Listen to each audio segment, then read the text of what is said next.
welcome or welcome back to my channel. Again, my name is Jap. Kumusta naman kayo guys? Okay, so yan guys, titingnan natin kanino bang love reading yung masasagap natin ngayon. Pero bago tayo guys mag-start, sa mga nais pa lang magpa-private reading, ayan, iiwan ko na lang yung link ng aking Facebook sa atin pong description box below. Okay, tingnan natin. Kanino ba tong love reading spirit guys?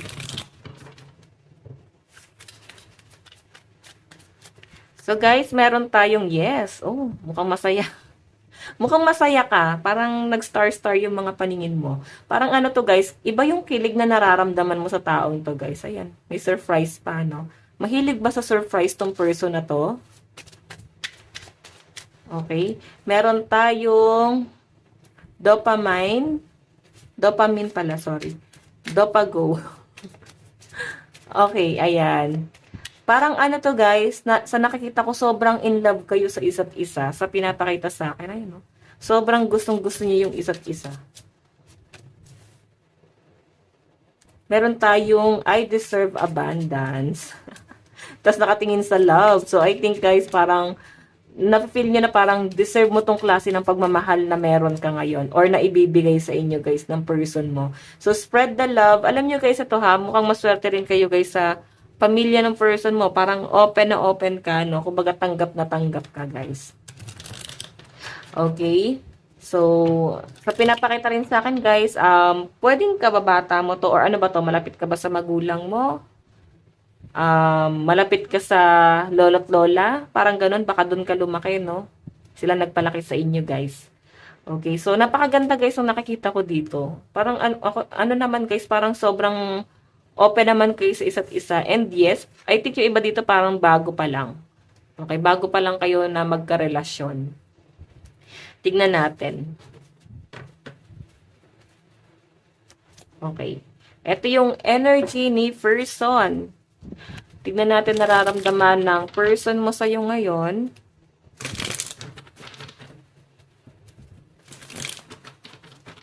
Tignan natin, ha.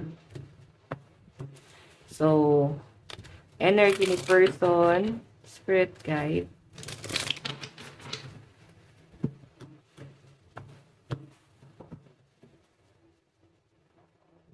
Okay. Ito naman guys, yung energy mo. Nararamdaman mo sa person mo. Nararamdaman mo sa person mo. Nararamdaman mo kay person.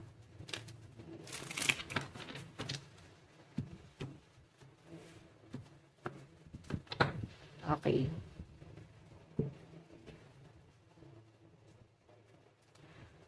Okay, so titignan natin guys sa energy muna ni person, no? Ano yung nararamdaman sa'yo ng person mo? Pero wait lang guys, kunin ko lang yung card ko. Na isa, ito. Nararamdaman sa'yo ng person mo ngayon. Meron tayong Ace of Swords. Okay, wait nga guys, parang baliktad ba yung mga cards ko? Okay. Naka-reverse talaga siya guys. Okay. Ace of Swords in reverse. Ayan. Okay, so ito kasi guys, Ace of Swords is parang ano siya eh. Need of inner clarity and re-evaluation of ideas. Yun yung ibig sabihin niya. So I think guys, parang kailangan nyo ng closure. Parang meron siyang gustong mangyari, no? Or maaaring meron siya guys, ine-expect sa inyo. Sa pinapakita sa akin dito, no? Meron siyang ine-expect or maaaring gusto niyo guys na makipag-usap sa inyo. Or parang eto ha, kung hindi kayo guys nag-uusap nitong taong to or hindi kayo madalas mag-usap, madalas ka naman niya guys isipin. Okay? Nandun sa point na para bang balisa siya, parang kailangan mag-usap kayong dalawa. Okay? Sa pinapakita sa akin dito. And I think parang marami siyang gustong sabihin or i-clarify sa inyo. Iba sa inyo guys kung naging karelasyon mo na to. I think gusto niya guys ng closure. Kasi naka-reverse eh. Gusto niya guys ng closure, no? Okay? Tignan pa natin guys, ano naman yung tingin sa'yo ng person mo. Wow, temperance. Napakaganda nito guys. So parang ano siya guys, no? Tinitignan ka ng person mo na maaring ano, parang kailangan ng balance. Parang kailangan niya guys habaan yung pasensya. Or pwede kasi guys na hindi ka pa guys ganun open, no? I think parang may pag-aantay pa na may nangyayari dito sa connection na to. So, I think sa pinapakita sa akin guys, parang kailangan nyo pa ng patience para may matawag na commitment dito sa relasyon na to. Okay, hindi pa siya guys totally parang ano parang ready na. Sa pinapakita sa akin dito parang ano siya, meron pa kayo guys ibang kino-consider. Like, pwede naman guys na committed pa siya sa iba. O pwedeng ikaw yung committed. Kasi ang tingin niya sa inyo guys, parang kailangan niya ng mahabang pasensya dito sa inyo, no? Parang kailangan niyang habaan yung pasensya niya sa inyo. Pwedeng meron siyang bagay na hindi maintindihan sa inyo. Ano ba to? May pabago-bago ka bang isip, plano sa buhay? So, parang feeling niya kasi guys, mahal ka niya, pero kailangan niyang balansehin yung mga bagay-bagay. Like, kung busy tong person mo na to sa trabaho niya, parang kailangan bigyan ka rin niya ng time. Ganun yung pinapakita sa akin dito, no? Parang kailangan lagi siyang may effort pa rin sa inyo. So, ganun yung tingin niya sa inyo. Parang kailangan, kahit hindi ka guys nagsasalita, parang kailangan meron siyang gawin, no? Okay, titignan natin guys, ano naman yung magiging action ni person. Meron tayong Page of Swords. Okay, Page of Swords. So, sa pinapakita sa akin guys, parang nako-curious itong taong to sa inyo. Kumbaga parang nasa-challenge din po siya, no? Matalino naman siya, pero parang feeling niya kasi, may powers tong taong to. Kumbaga, kung gugustuhin niya, madali ka niya guys makukuha. Pag ginusto talaga niya. Pero, I think, ikaw yung pinakamahirap kunin, no? Sa lahat siguro guys ng na-encounter niya, nakasalamuha niya. Parang ikaw yung feeling niya guys is parang hard to get talaga. Okay? So, matalino siya, may power itong taong to guys. Pero I think nahihirapan talaga siya sa inyo. Ano ba to? New person ba to guys? Okay? Ayusin ko lang to. Kasi nafe-feel ko sa kanya, hirap na hirap siya sa inyo guys. Pinapahirapan mo ba tong taong to? So, sa pinapakita rin sa akin guys, parang itong person na to,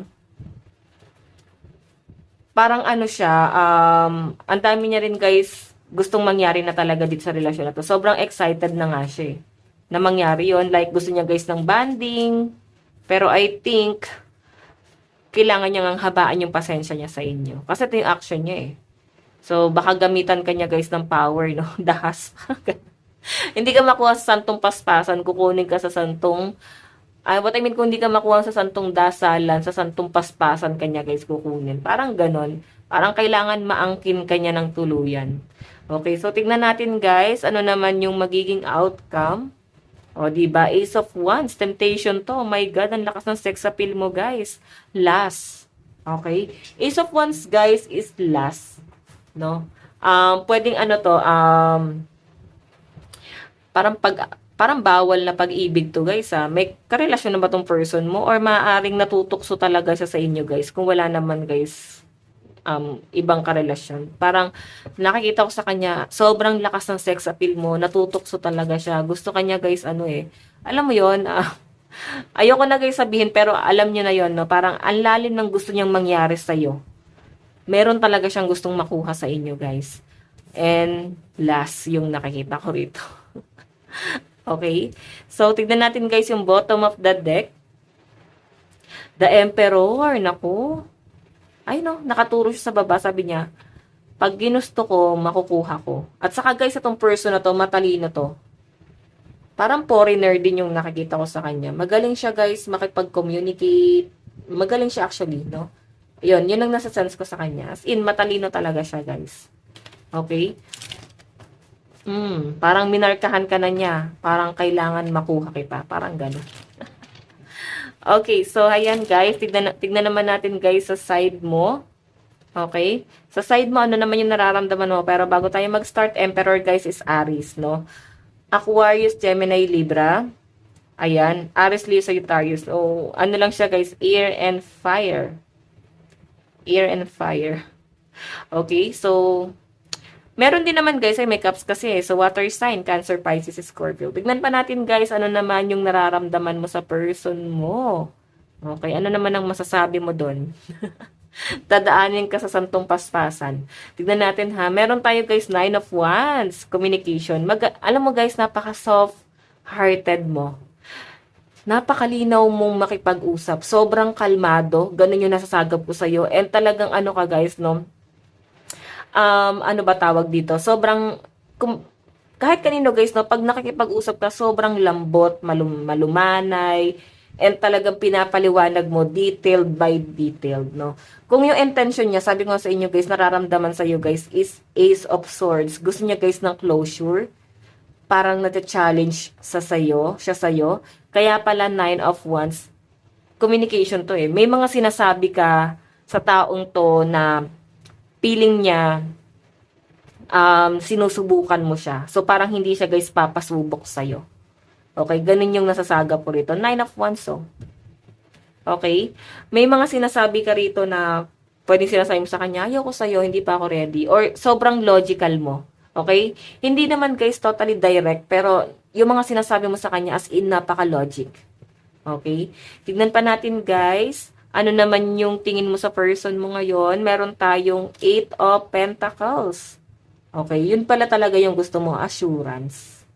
Okay, assurance.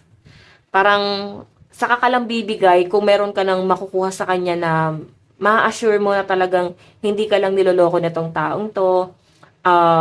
Ikaw kasi yung tipo ng tao na yes, cold ka talaga muna sa una. Hindi ka basta nagpapakita ng emosyon or interest sa isang tao unless may ginagawa na siya para sa inyo. Hindi naman kayo sa pagiging parang ano to guys, no, practical or may money involved. Hindi eh.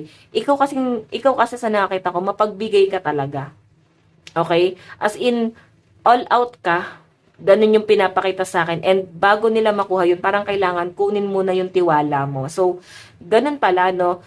Gusto mo muna na makuha netong taong to, yung tiwala mo talaga. Okay? Sa pinapakita sa akin dito. So, tignan naman natin guys, ano naman yung magiging action mo. Meron tayong 3 of Pentacles. Ito kasi guys, collaboration. Okay?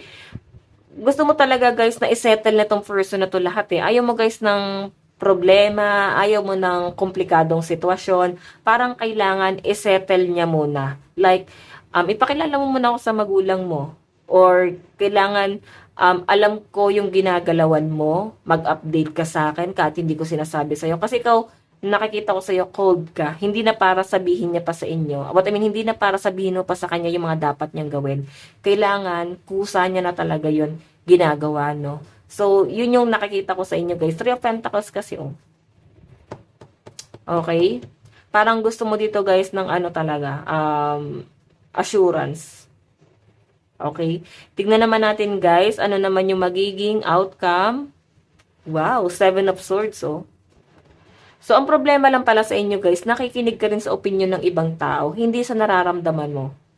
Okay? Ikaw kasi yung tipa ng tao na para bang, pwedeng powerful ka rin naman.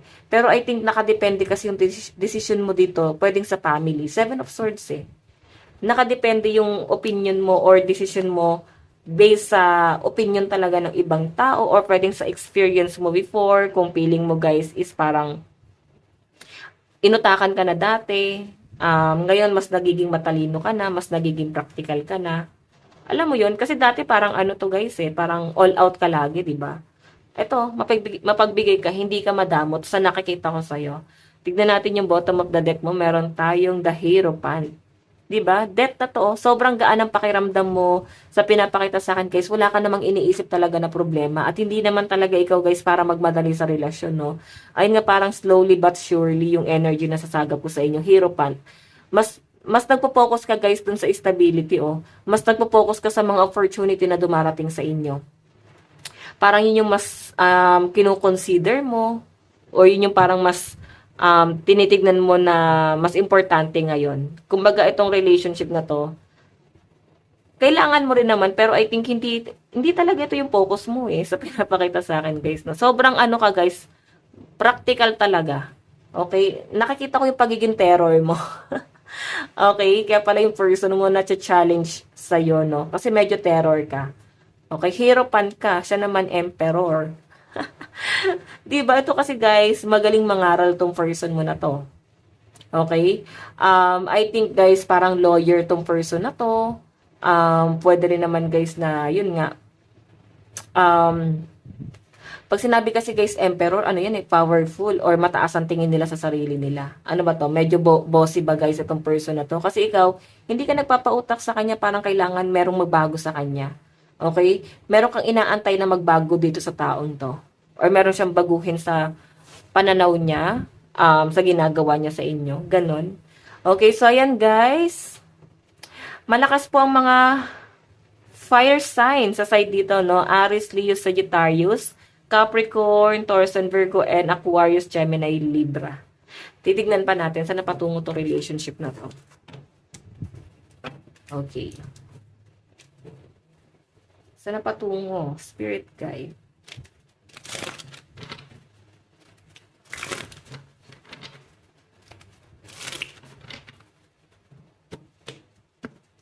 Saan napatungo? Four of Flowers. So, ikaw kasi yung tipo ng tao, guys, na ayaw mo na, guys, ng betrayal. Sawan-sawa ka na sa panloloko. Parang, kung papasok ka sa relationship, gusto mo, guys, yung seryoso na. Ayaw mo nag-isa para pang papasok ka na naman sa relasyon tapos tatarantaduhin ka na naman. Parang ganon. Kailangan seryoso na. Ikaw kasi yung tipo ng tao, guys, ayaw mo nang papalit-palit ng karelasyon, no? So, meron tayo, guys, Jack of Flower. Ayan. Diba? Yan, no? Ito kasi, guys, the Sun. Okay, I know, near signifies happiness and popularity. Near snake, mice, and dark side of clouds. Presage, vexation. So, I think, guys, may mga maninira dito sa relasyon na to. Sobrang perfect kasi, guys, powerful pa yung person na kadil mo. Okay, so I think may mga maiinggit. Okay? Meron tayong Two of Diamonds. Ayan, no? May naiinggit, pwedeng nagugustuhan din nila guys yung person mo. Ano ba to? Medyo ano guys iba yung dating ng person mo. Nakikita ko sa kanya guys yung pagiging stricto. Talagang kahit na sino guys, magugustuhan talaga tong person na to. Expect sa'yo. Parang hindi ka pa guys totally sigurado dito sa taong to guys, no? Ang daming nagkakagusto sa kanya actually, no? So, tignan natin ha. Yung outcome kasi guys, ayan, parang nag-explore pa rin. No? Pinapahirapan mo ba? Tignan natin. Mensahe sa'yo ng person mo. Meron tayong, now is not the time. Diba siya na nagmarka, no? Na hindi talaga tamang panahon ngayon. Ramdam niya na parang ayaw mo pa Okay, tignan natin. Mensahe sa'yo. Meron tayong, I wish you were mine. Diba? Gusto ka na niyang angkinin. Sobrang nagigil si person, guys, no? Diyos ko, lakas kasi ng, ano mo, guys, appeal. Meron tayong, I miss you, but I don't have time right now. Diba? Sobrang busy pala to. Kaya pala, guys, ayun kaya pala gusto mo, guys, parang nag-a-update siya sa inyo. Kasi parang inaaral mo yung galaw niya. Okay? No, miss na miss ka niya, pero I think wala siyang magawa. Okay? Sobrang busy. Dami niya, guys, pinaprioritize ngayon. Okay, pero mahal ka nitong taong to. Pero yun na nga, feeling niya kasi talagang hindi pa ito yung tamang panahon kasi pwedeng na-feel niya rin sa inyo na parang ayaw mo pa or di ka pa talaga guys ready. Okay, so ayan guys, ito lang naman po ang inyong daily love reading. Sa mga nais magpa-private reading, ayan, iiwan ko na lang yung link ng aking Facebook sa atin pong description box below. Okay, so ayan guys, maraming salamat po ulit. Bukas po ulit. God bless and love you all. Bye-bye. Love, love.